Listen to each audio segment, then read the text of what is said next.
أسطورة كرة القدم المصرية العربية الأفريقية أبو تريكة.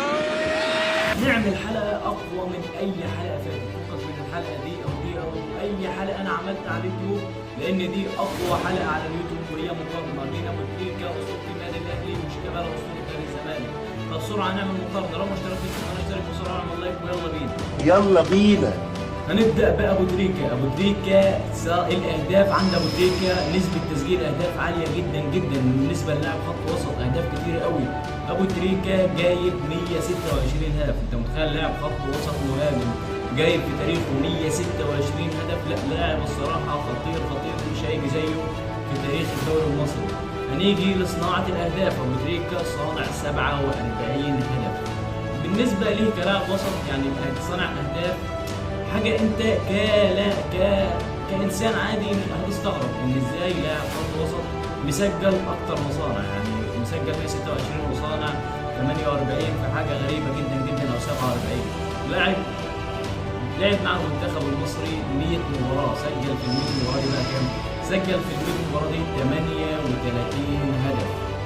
يعني لاعب اسطورة فعلا، والله اسطورة اسطورة اسطورة.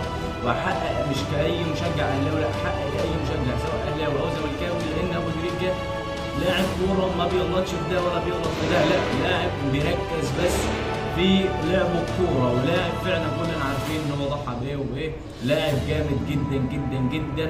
فلعب مع المنتخب 100 مباراة سجل 38 هدف. اجمالي الاهداف اللي سجلها وصناعة الاهداف، لعب سجل 126 هدف وصنع 47، يعني الاجمالي 173 مع الاهلي فقط.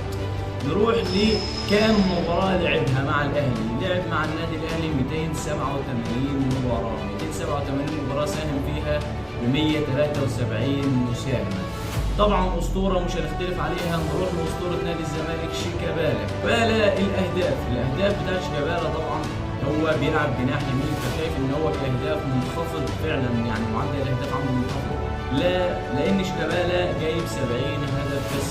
لاعب زي شيكابالا احنا شايفين اسطوره، بس شايف معدل التهديف بتاعه بسيط. بس المفاجاه في اللي هقولها لك دلوقتي، ايه هي بقى المفاجاه؟ المفاجاه ان شيكابالا جناح يمين بس صنع 89 هدف.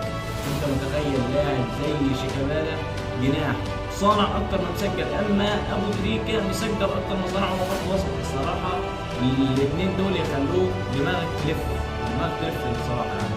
نروح مع المنتخب شيكابالا كان عنده مشاكل كتيره جدا جدا مع المنتخب، ما كانش بيطيق اي حد يقول له تبديل بس دي كانت بتطلع بخناقه.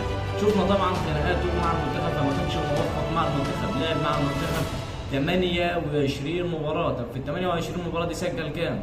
سجل هدف وحيد في 28 مباراة مع المنتخب. زي ما بقول لك شيكابالا مش موفق مع المنتخب بجنيه. نروح لبعد كده وهو إجمالي الأهداف وصناعة الأهداف، يعني الأهداف اللي صنعها والأهداف اللي سجلها. مساهماته 160 هدف. طب 160 هدف دول في كام مباراة؟